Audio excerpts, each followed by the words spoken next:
Good morning, grade 11. Hope you are all doing well and being safe. This is Miss Pamela Teeny giving the physics course. Today we are going to start with section 2 in chapter 6, which talks about circular motion. Please open your books on page 159 and follow up with me. So in this chapter, which talks about motion in 2 dimensions, we already studied projectile motion in the previous 2 sessions. Today we are going to talk about uniform circular motion. What do we mean by uniform circular motion?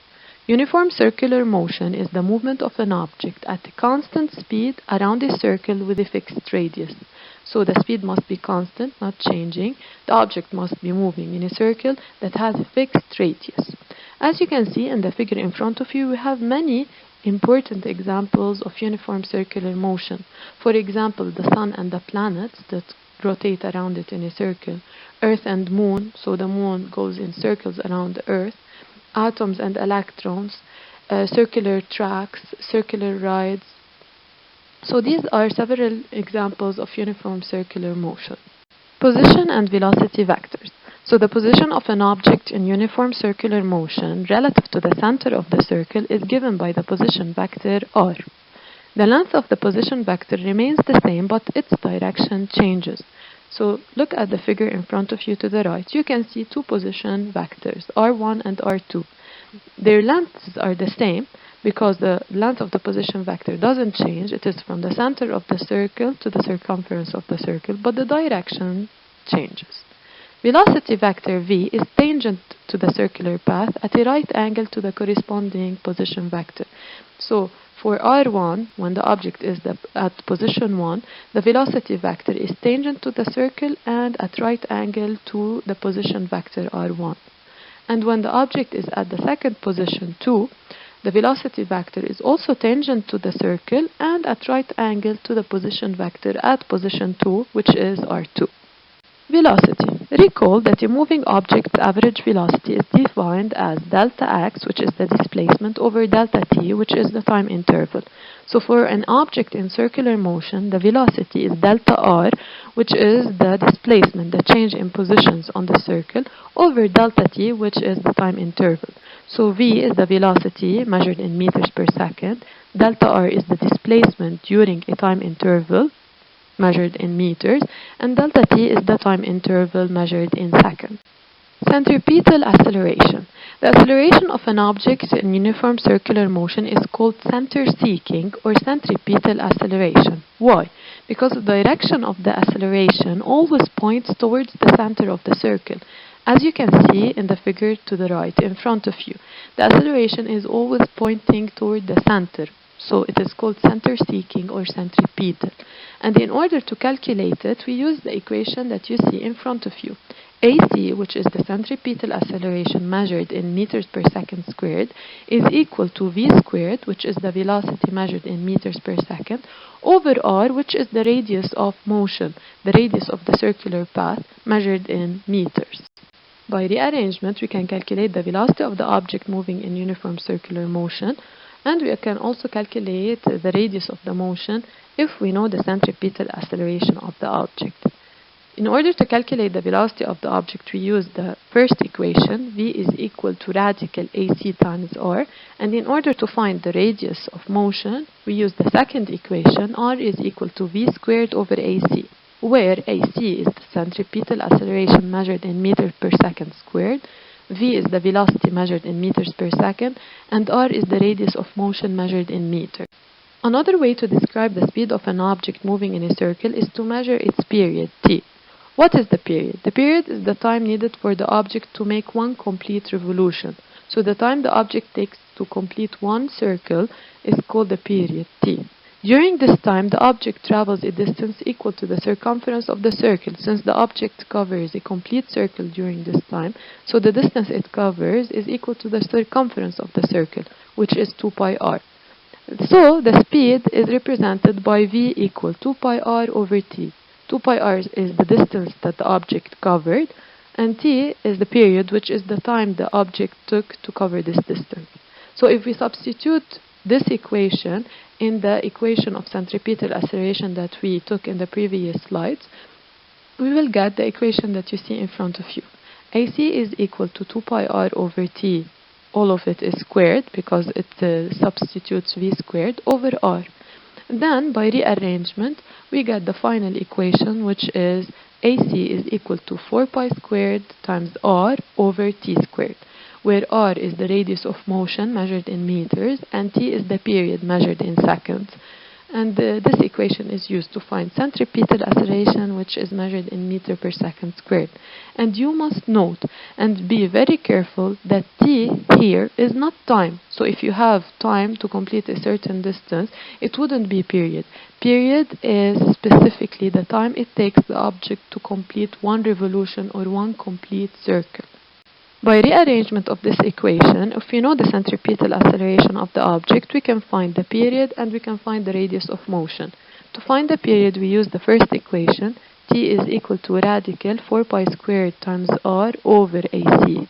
And to find the radius of motion, we use the second equation, r is equal to AC times t squared over 4 pi squared, where AC is the centripetal acceleration measured in meters per second squared, r is the radius of motion measured in meters, and t is the period measured in seconds.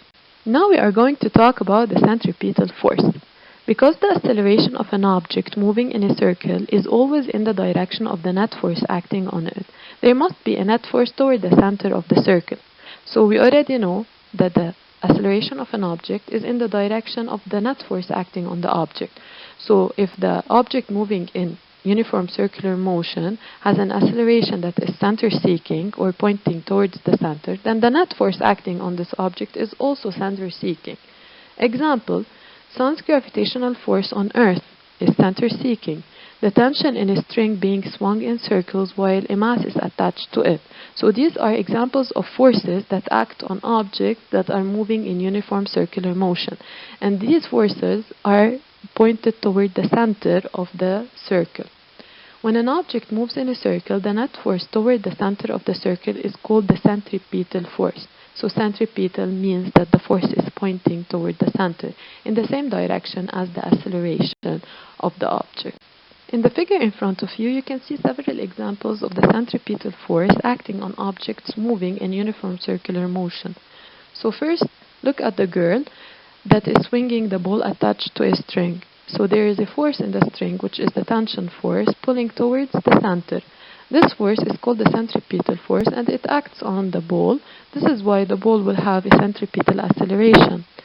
In the last part of this figure, we can also see when Earth is moving in circles around the Sun, there is a centripetal force acting from the Sun on Earth towards the center of the circle that the Earth moves in. Now, if we apply Newton's second law for circular motion, we can calculate the net force acting on the object moving in circular motion using the first equation you see in front of you. So F net is equal to m times AC, where F net is the net force measured in newtons, m is the mass measured in kilograms, and AC is the centripetal acceleration measured in meters per second squared. By rearrangement, we can calculate the mass of the object if we know the net force acting on it, and we can calculate the centripetal acceleration if we know the net force acting on the object. M is equal to F net over AC, and AC is equal to the net force over the mass. As you can see, we have several equations for centripetal acceleration. Don't be confused on which one to use. Depend on the given. So according to what given you have, you choose which equation you can use to find the centripetal acceleration. So if you know the net force and the mass of an object that is moving in uniform circular motion, you use this equation. But if you know the period and the radius, or if you know the velocity of the object and the radius of motion, you can use the other equations. As an example, please open your books on page 162 so we can solve example problem 3 together. Example problem 3. A 13-gram rubber stopper is attached to a 0.93 meter string. The stopper is swung in a horizontal circle, making one revolution in 1.18 seconds. Find the magnitude of the tension force exerted by the string on the stopper. So here we have the mass of the stopper, which is 13 grams, and we convert it to kilograms by dividing it by 1,000. We have the stopper moving in uniform circular motion since it is swung in a horizontal circle. The radius of the motion is 0.93 meters, which is the length of the string. And it makes one revolution in 1.18 seconds, which means that this is the period. The period is the time it takes the object to complete one revolution, so it is 1.18 seconds. And they want us to find the tension force exerted by the string on the stopper. So they need us to find the net force acting on an object moving in circular motion, which is centripetal force. So in order to find it, we need to know the mass and the centripetal acceleration. We know the mass, but we need to find the centripetal acceleration first. Since we have the radius of motion and the period of motion, we use the equation that you see in front of you. AC is equal to 4 pi squared times r over t squared. So 4 pi squared times 0.93 meters over 1.18 seconds squared. And the centripetal acceleration is 26 meters per second squared. Now we can find the net force acting on the object using Newton's second law. The net force, or the centripetal net force, is equal to mass times centripetal acceleration, equal to 0.013 kilograms times 26 meter per second squared, and the answer is 0.34 newtons. As a homework, please solve numbers 12 and 15, page 162, and numbers 21, 23, and 24, page 163. Your homeworks must be done and submitted to me on Tuesday, 28th April. Good luck and stay safe.